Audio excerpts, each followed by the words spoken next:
오늘 저희 볼 말씀은 진리교회의 터전이라는 주제로 보도록 하겠습니다. 골로새서 1장 13절에서 20절 그리고 사도행전 45장에 로마에서 편지함이라는 제목의 장에 기반한 내용입니다. 저희가 지금 골로새서 공부하고 있죠. 안식일학교에. 그 전에 빌립보서 공부하고 그 다음에 이제 골로새서로 넘어왔는데요. 이제 골로새라는 이 교회에 바울이 가본 적은 없습니다. 대신 누가 이 골로새 교회를 이제 하나님이 세우셨지만 누구를 통해서 세웠다고 우리가 알고 있냐 하면 에바브라라는 사람입니다. 그런데 에바브라는 누구의 제자냐 하면 사도 바울의 제자입니다. 어디에서 이 에베소라는 도시에 바울이 골로새는 가본 적이 없는데 에베소라는 도시에서 이제 선교하고 또 두란노라는 서원이 있었어요. 거기에. 그래서 두란노 서원에서 매일매일 말씀을 강론한 것이 이제 바울이 했던 일이었습니다. 그렇게 3년 동안을 매일 두란노 서원에서 바울이 강론할 때 그것을 듣고 이제 받아들이고 하던 사람들이 몇몇이 있었는데 이 사람들이 이제 이 아시아 지역이라고 하죠. 에베소와 골로새와 뭐 라오디게아와 이런 교회들이 이 지역에 이 도시들이 지역에 다 있는 도시들이었는데요. 이 아시아 지역에 이제 각 곳으로 흩어져 가면서 이 리더들을 통해서 새로 교회가 세워지게 되는데 그 중에 이제 골로새 교회도 그 가운데 하나였습니다.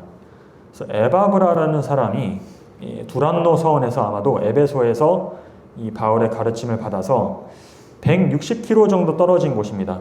에베소에서. 그러니까 그 당시에 걸어가면 한 일주일 정도 걸어가야 되는 거리에 있는 굉장히 먼 도시였어요. 골로새가. 그런데 골로새에 다시 돌아가서 에바브라가 이제 교회를 세우고 또 라오디게아 그 중간에 뭐 이런 도시들에도 아마 교회를 개척했을 것으로 우리가 생각하고 있습니다.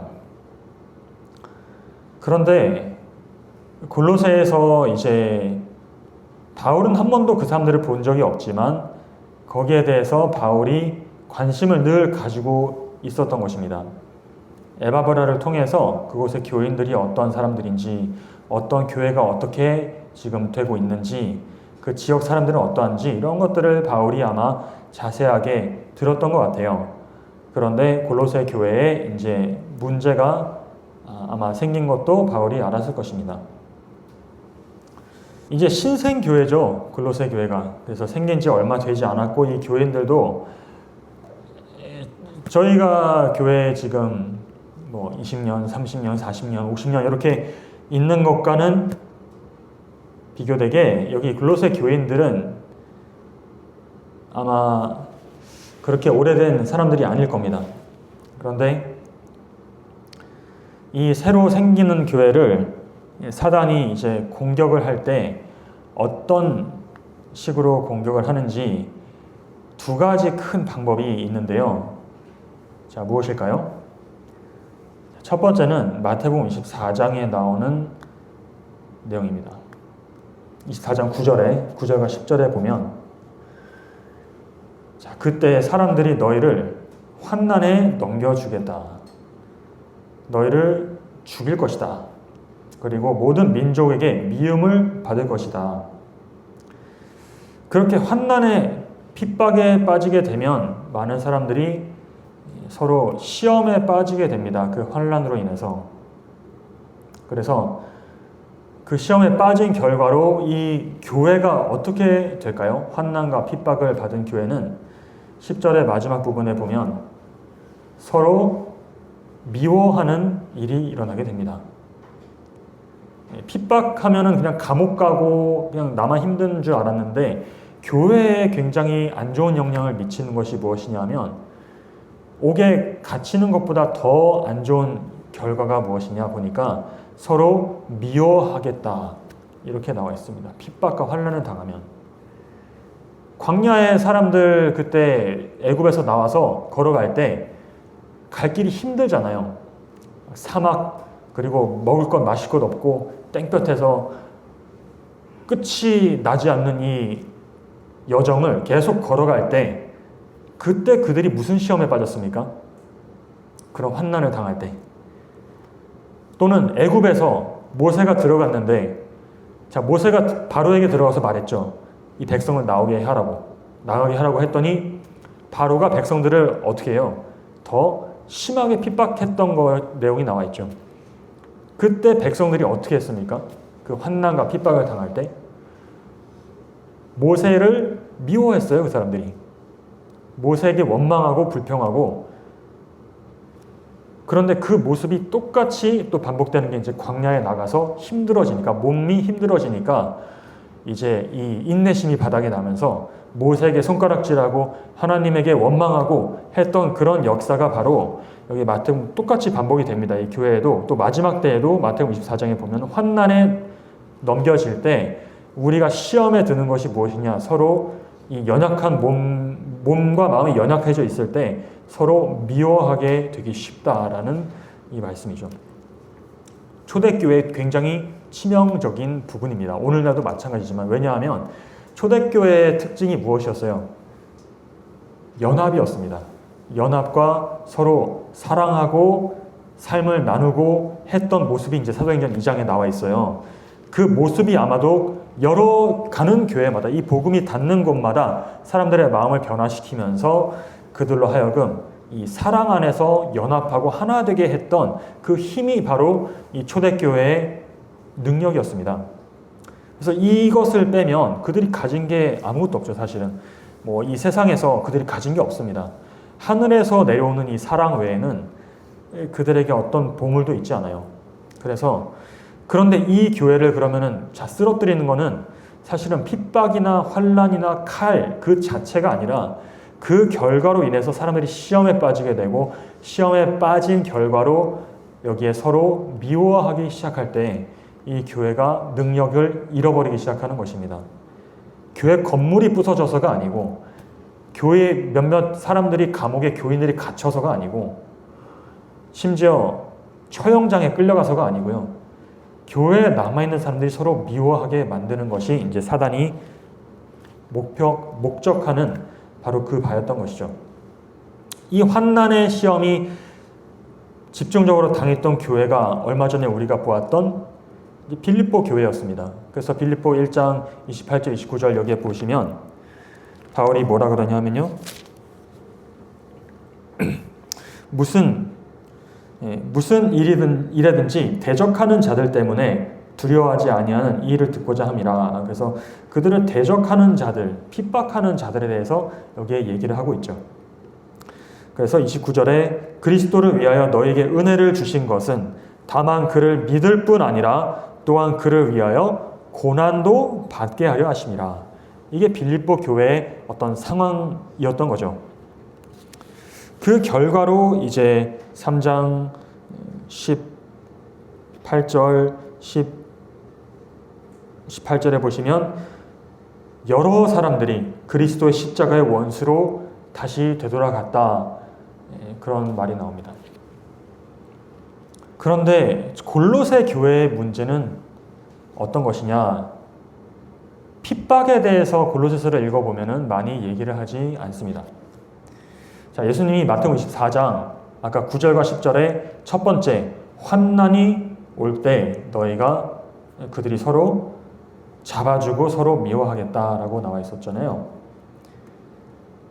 핍박이 통하지 않을 때, 또는 핍박 말고 두 번째 교회를 흔들어 놓는, 약화시키는 방법이 있는데요.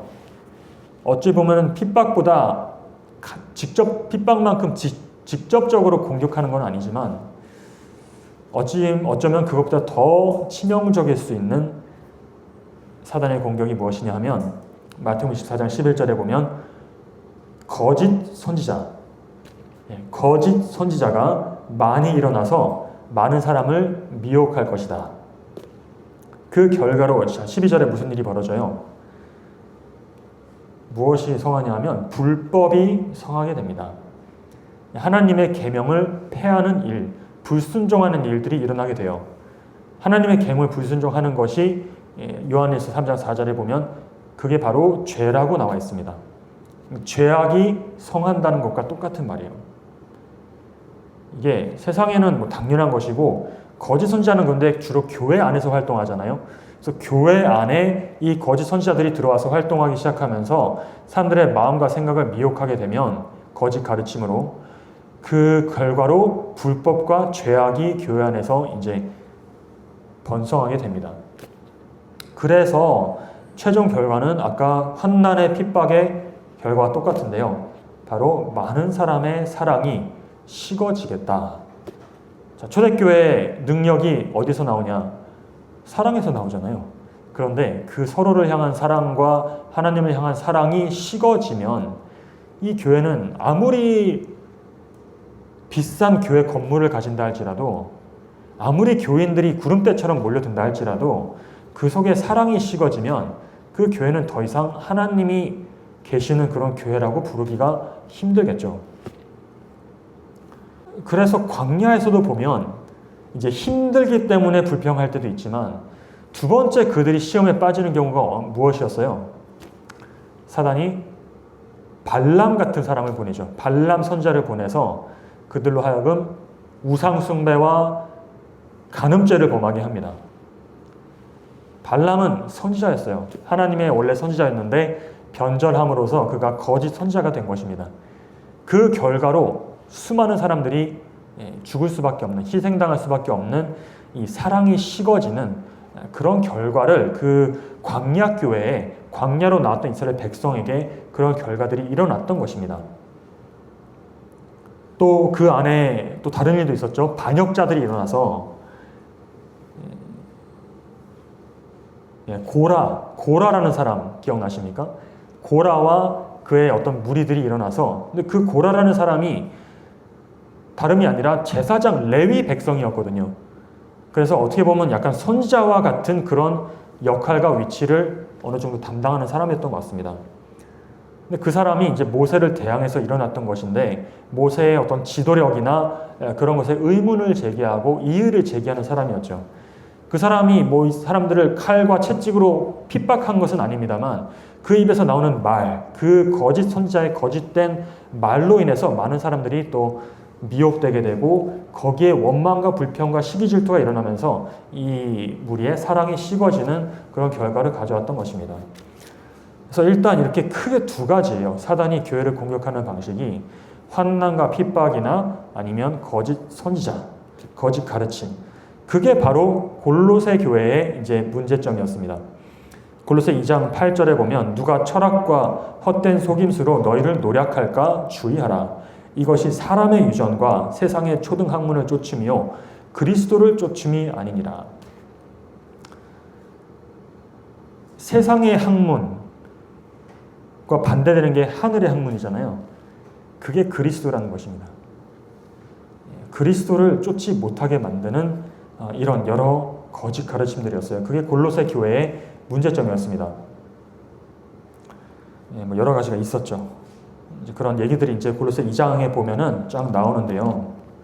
그런데 이것이 정확히 어떤 이설들과 잘못된 가르침들이 왔는지 우리가 정확히 파악하는 것이 좀 어렵습니다. 왜냐하면 왜일까요? 이 골로새서를 기록하는 바울이 거기에 대해서 자세하게 언급을 하지 않았기 때문입니다. 바울은 이 이설들이 일어나는 걸 알았고 그 내용도 알았을 거예요. 그런데 그 이설들을 물리치는 데 있어서 바울이 했던 거는 그거를 일일이 다 반박하는 일을 하지 않았던 것 같습니다. 그렇게 여기에 많은 힘을 쏟 지면을 할애하지 않고요. 다른 방식으로 하는데 바로 골로새서를 읽어보시면 누구 얘기를 많이 합니까? 골로새 1장 지난주에 저희가 읽었던 13절부터 딱 보면 그의 이 내용의 요지가 누구냐 하면 그가 라고 시작하죠. 그가 우리를 흑암의 권세에서 건져내었다. 그의 사랑의 아들의 나라로 옮기셨다. 그 아들 안에서 우리가 구속 곧 죄사함을 얻었도다. 우리 죄사함 구속을 베푸신 분이 누구입니까?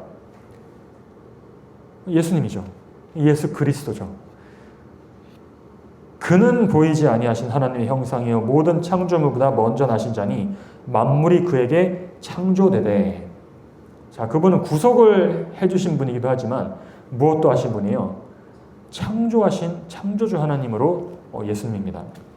그래서 이 모든 것들이 하늘과 땅에서 보이는 것들, 보이지 않는 것들, 보좌들, 주관들, 정사들, 권세들 만물이 다 그로 말미암고 그를 위하여 창조되었고 그가 만물보다 먼저 계시고 만물이 그 안에 함께 섰느니라. 그는 몸인 교회의 머리이다.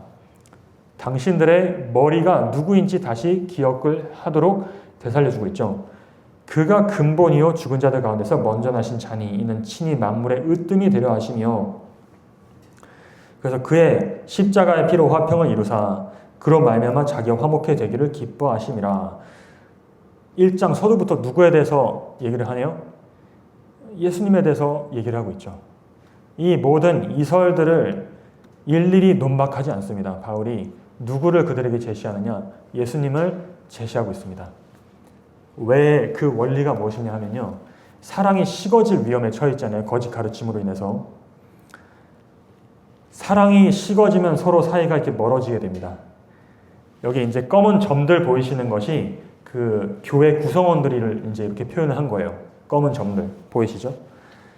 그런데 이게 이제 바퀴가 있고 바퀴 살이 있는데 이 바퀴의 살의 바깥쪽으로 갈수록 이 점들 사이의 거리는 어떻게 됩니까? 점점 벌어지게 되죠. 점점 멀어지게 되는 겁니다. 그런데 이것들이 중심으로 가까이 갈수록 또 어떻게 돼요? 점들 사이의 간격이 좁아지고 가까워지는 걸 보게 돼요. 이 그냥 비유에서 이 바퀴와 바퀴 살에 있는 이 점들이요. 그 중심되는 게 누구를 상징을 하냐 하면 바울의 골로새서의 주제의 중심이 누구입니까? 예수님이라는 거 우리가 알 수 있잖아요. 창조주요, 구속주요, 교회의 머리다. 그리고 화목해 하시는 분이다.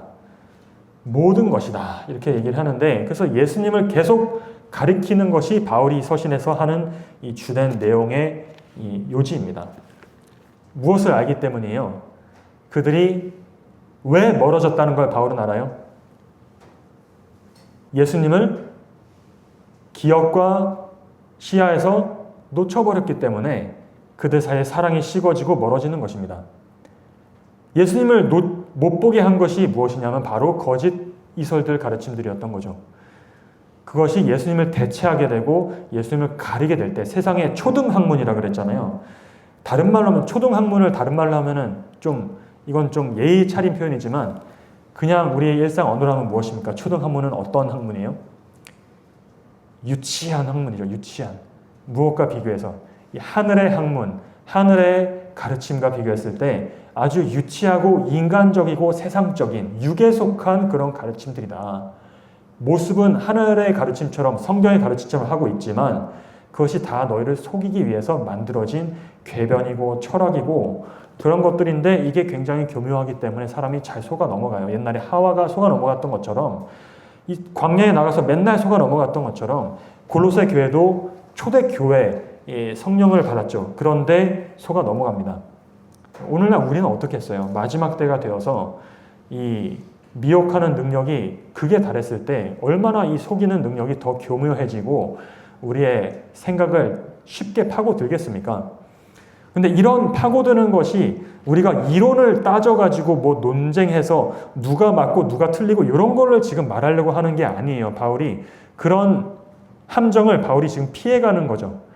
그런 일일이 논박하는 게 아니라 그들의 주장을 내 입으로 되풀이할 필요가 있습니까?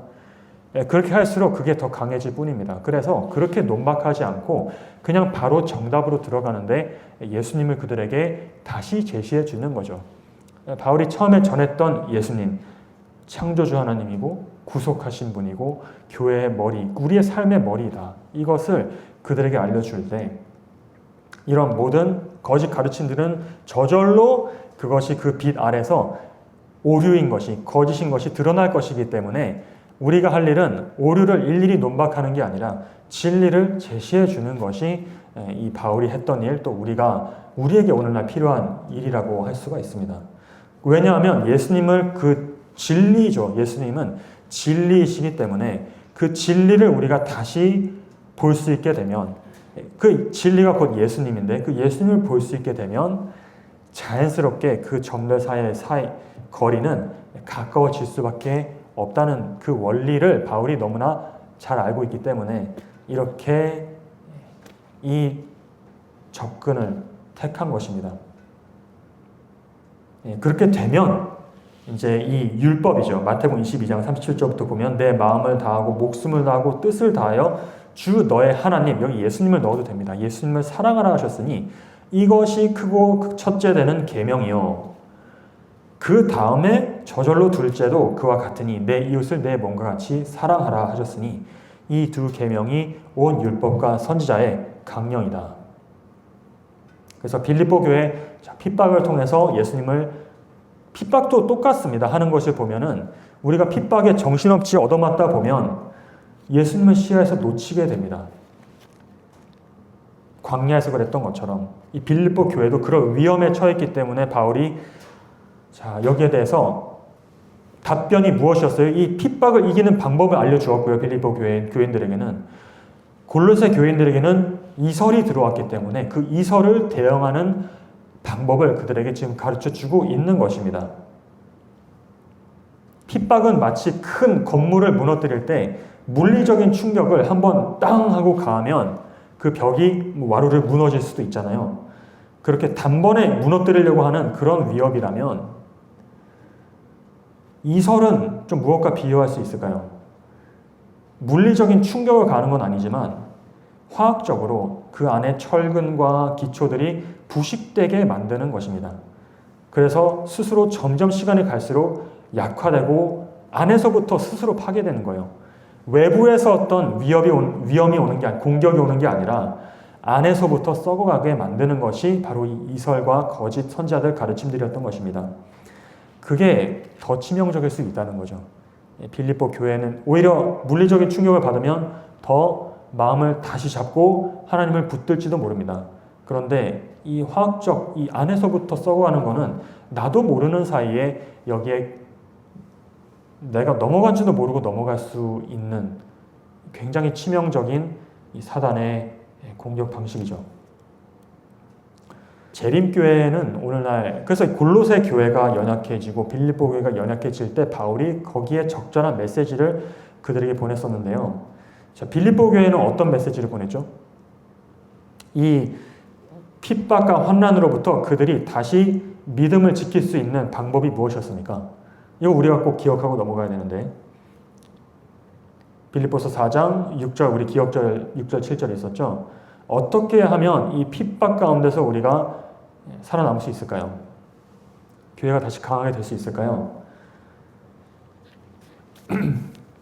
아무것도 염려하지 말고 다만 모든 일에 기도와 간구로 너희 구할 것을 감사함으로 하나님께 아뢰라 라는 메시지였습니다. 그러면서 항상 기뻐하라고 했었죠. 그 기쁨이 기도와 감사와 찬양을 통해서 이 핍박을 완전히 없앨 수는 없을지라도 그들의 마음만큼은, 그렇게 하면 7절에 모든 지각에 뛰어난 하나님의 평강이 그리스도 예수 안에서 너희 마음과 생각을 그 핍박과 환난 속에서도 지키시겠다라고 여기에 그들에게 이 방법을 알려주고 있었어요. 그런데 골로새 교회는 이설이 들어왔잖아요. 이설을 쫓아내는 방법은 무엇이라고 했어요? 오직 진리로 돌아가는 것밖에 없습니다. 진리의 말씀. 예수님인데 예수님이 진리의 말씀이에요. 자, 오늘날 재림교회의 문제는 핍박과 환난일까요? 아니면 이설일까요? 사단이 무엇을 가지고 우리를 공격할까요? 환난과 핍박을 우리가 지금 눈에 띄게 당하고 있지 않은 것 같죠? 그런데 이설이라고 할 수 있을까요? 우리는 뭐 진리 교회입니까? 진리에 우리 다른 건 없어도 진리는 가지고 있다고 자부합니까? 그런데 우리 교회에 이설이 있나요? 우리 교회 상태가 보면 강한 교회입니까? 연약한 교회입니까? 재림교회 전체를 봤을 때 글쎄요, 우리나라만 놓고 본다면 숫자로 꼭 말하는 건 아니에요. 그러나 아까 교회에 그 시금석이 있었죠. 사랑과 연합이었는데 그런 면에 있어서 우리 교회는 어떠한가? 만약에 연약하다면, 강한 것이 아니라 여기에 연약하다고 한다면 이 둘 중에 어떤 공격을 받아서 우리가 연약하게 되었을까요? 핍박입니까? 아니면 이설입니까? 적어도 지금 우리에게 있는 게 핍박은 아니라고 한다면 잘못된 가르침과 거짓 선지자들의 어떤 그런 것들이 어느 순간인가 들어와 있지 않을까요? 우리가 지금 바울 같은 사람이 우리에게 서신을 보내서 깨어 있어서 그런 사람들이 모든 이것들을 밝혀주는 게 아니라고 한다면 골로새 교인들은 바울이 가르쳐주지 않았다면 몰랐을 수도 있잖아요. 자기들이 지금 하나님을 믿고 있다고 생각하는데 하나님을 믿고 있지 않았던 것이죠. 그들이. 그것을 깨우쳐 주기 위해서 바울이 편지를 보냈던 겁니다. 우리에게 오늘날 그렇게 편지를 보내주는 사람이 있습니까? 물론 있죠. 성경도 있고 사실은 그래서 선자를 다시 보내셨던 것이죠. 엘렌 화이트 부인을 통해서 여기에 이 교회 겉면을 다시 주셨던 것인데요. 여기에 우리가 이제 유의할 필요가 있겠죠. 이제 문제는 바울이 가르쳐주지 않았더라면 그들은 자기도 모르는 사이에 코가 베어가는, 귀를 베어가는 그런 경험을 할 뻔했던 것입니다.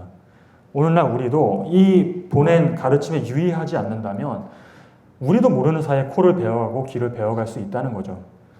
실제로 그렇게 하고 있는 것 같습니까? 우리 사도행적 414쪽에 보면 여기 이제 사도행적 45장의 내용이 이 두 교회에 대한 서신의 내용입니다. 바울이 빌립보 교회에 보낸 서신 그리고 골로새 교회에 보낸 서신에 대해서 이제 풀어주고 있는 말씀인데 골로새 교회에 대해서 이렇게 말하고 있어요. 이것을 오늘날 적용하면서 그리스도 교회를 둘러싼 위험들에 관한 하나님의 말씀의 경고들은 이제 어떤 경고들이었냐면 이설에 관한 것이었죠. 이설, 잘못된 가르침. 오늘날 우리에게도 적용된다라고 나와 있습니다. 이제 여러 가지가 있어요. 진짜 이설들이 굉장히 많습니다. 그 중에 어떤 것이 가장 많은 영향을 미치고 있는지도 우리가 알아야 되겠고, 뭐 잘 아시는 것도 있고요. 여기 보면 사도시대 사람들이 유전과 철학으로 성경에 대한 믿음을 파괴시키려고 노력한 것처럼 오늘날도 의의 원수는 고등비평, 진화론, 강신술, 접신술, 범신론 뭐 많습니다. 그런 호감이 가는 이론들이 있다는 것이죠. 그런 것들을 사용하여 영혼들을 금단의 길로 인도하려고 노력하고 있다. 그래서 이런 이론들이 우리가 딱 들었을 때 매력이 없는 것이 아니라 우리가 마음을 닫아버리게 만드는 게 아니라 되게 우리의 성정에 뭔가 맞는 우리의 마음과 눈을 이렇게 열어 제치는 그런 것들이라는 겁니다. 근데 그게 왜 너무나 치명적일 수 있냐? 보면 그것은 하나님의 말씀에서 인간의 생활을 제어하고 향상시키고 감명시키는 능력을 빼앗기기 때문이라고 합니다. 하나님의 말씀이 예수님이잖아요. 예수님 말씀을 통해서 우리에게 증거될 때 거기에 능력이 있습니다. 인간의 생활을, 우리의 삶을 제어할 능력이 있고 우리를 향상시켜 줄 수 있고 그리고 우리의 마음을 감명시키고 감동할 수 있는, 감화할 수 있는 능력이 예수님인 이 진리의 말씀 속에 하나님이 넣어두셨는데 그 말씀에서 능력을 빼앗아가는 것이 바로 이설들이지 맞겠죠? 거짓 선지자들이 그들이 하는 일들입니다. 그 결과로 이제 보면은 군중들은 욕망이 최고의 법이며 방종은 자유로 불려지고요. 그리고 인간은 오로지 자기 자신에게만 책임을 진다고 믿도록 가르침을 받는다. 이렇게 많이 생각하고 있잖아요. 우리 은연 중에. 내가 하나님께 책임이 아니라 나에게만 책임을 진다면 된다는 그런 의식이 무의식 중에 우리 속에 자리 잡고 있을 수 있습니다. 그러면 그것을 내가 입으로 인정하든 인정하지 않든 나의 의식, 무의식 속에 그것이 자리 잡게 되면 하나님의 이 제어하고 향상시키고 감명시키는 능력이 사라졌을 때 우리가 그런 상태에 빠진다는 것입니다. 그래서 많은 사람들에게 이 이설들로 인해서 성경은 기름 없는 등과 같다는 거죠. 기름이 성령을 상징하잖아요. 성령의 능력과 감화가 우리 삶에 더 이상 역사할 수 없게 만드는, 성경을 읽어도 이해하지 못합니다. 읽어도 감명받지 못하고 향상되지 못하는 이런 예수님 당시의 유대인들의 상황과 비슷하죠. 들어도 듣지 못하고 알아도 깨닫지 못하고 보아도 보지 못하는 그런 이제 상태로 몰아가는 게, 예수님 시대도 사실은 바리새인들이 이설에 인간의 초등학문에 빠져있기 때문에 그랬던 것인데 오늘날 우리도 이 동일한 위험 속에 놓여 있습니다. 그래서 바울이 다시 그들의 시선을 예수 그리스도에게로 돌리기 위해서 이 장문의 편지를, 그가 가택연금이죠. 감옥에 있을 때 이 긴 편지를 정성스럽게 써서 그들에게 보냈던 것입니다. 그래서 그의 눈을 그리스도에게 고정시키며 밝혀주신 길로 꾸준히 전진하고 그분의 가르치심과 일치하지 않는 모든 관념들을 버려야 한다. 이게 바로 우리가 눈을 그리스도께 고정시킨다는 것은 밝혀주신 길. 우리가 말씀을 보지 않으면 그리스도에게 눈을 고정할 수가 없습니다. 그러니까 우리 어쩌면 이설이라는 것이 오늘날은 우리가 말씀을 보지 않는 것도 이 거짓 이설인지 모릅니다. 그 중요성에 대해서 우리에게 경감시키고 경홀히 여기에 만드는 그런 어떤 영향이 어디서부터인지 모르지만 이런 것들이 지금 퍼져 있다면 그것이 우리를 말씀에서 멀어지게 하면 그리스도에게 눈을 고정시킬 수가 없죠. 그리고 말씀을 보지 않으면 밝혀주신 길이 어딘지도 모르기 때문에 전진할 수도 없습니다. 그리고 그 가르치심과 일치하지 않는 모든 관념들은 버려야 되는데 이거를 그냥 쥐고 있는 거죠, 우리가. 그게 우상이죠. 그래서 하나님의 진리가 명상과 묵상의 주제가 되어야 한다. 그는 성경을 자신에게 직접적으로 말씀하신 하나님의 음성으로 간주하여야 한다. 이렇게 하면 그는 신적인 지혜를 발견할 것이다. 시편 1편에도 나와 있죠. 복 있는 사람은 오직 여호와의 율법을 즐거워하여 그 율법을 주야로 묵상하는 자로다. 이 부분이 이제 마지막 사단의 속임수는요, 바로 이 율법을 공격하는 것이 될 것입니다. 될 것입니다가 아니라 되고 있습니다. 그래서 하나님의 자비가 그분의 공의를 파괴시켰고 그리스도의 죽음이 하나님의 율법을 폐기시켰다고 선언했다. 이게 많은 개신교회에서 주장하고 있는 바인데 이 가르침이 어느샌가 우리 교회도 많이 들어와 있다는 거죠. 그렇지 않습니까? 그래서 하나님의 사랑은 그분의 자비에 못지않게 그분의 공의에도 표현되어 있다. 공의는 그분의 보좌의 초석이며 그분의 사랑의 열매이다.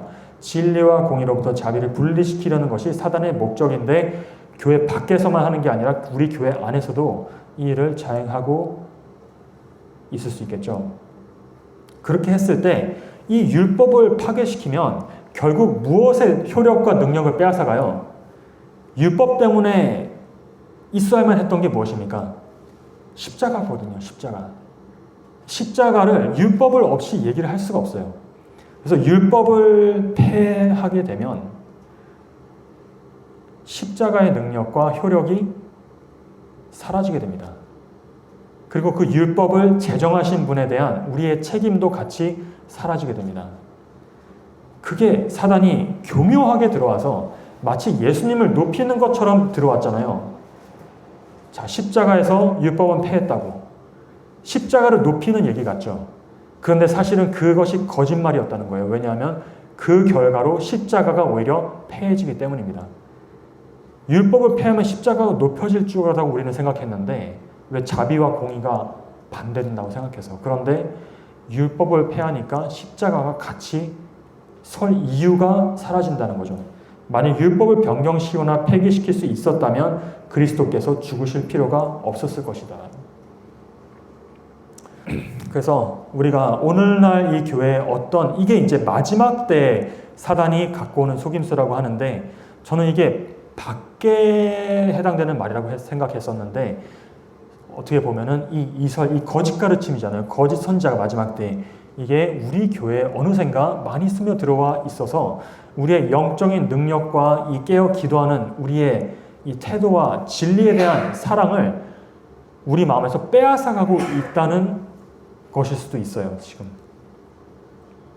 자, 그래서 데살로니가후서 2장의 이 마지막 때 이게 그냥 이 시대 소망이나 여기만 나온 얘기가 아니라, 자, 성경에 나와 있죠. 마지막 때에 관한 것인데, 악한 자의 임함은 불의의 모든 속임으로 멸망하는 자들에게 임하리니 이는 저희가 무엇을 받지 않았냐, 진리의 사랑을 받지 아니하였기 때문에 구원함을 얻지 못함이니라. 이게 이설이 들어오는 것입니다.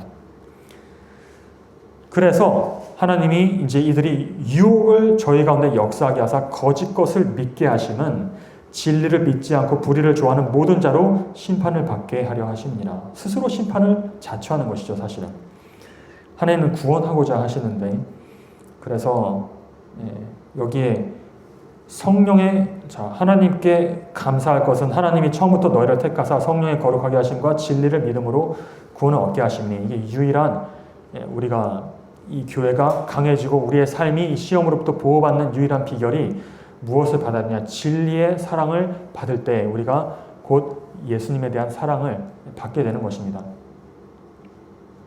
이 마지막으로 이거 좀 읽어보고 마칠까요? 그래서 바울의 이들에게 대한 호소가 이렇게 됩니다.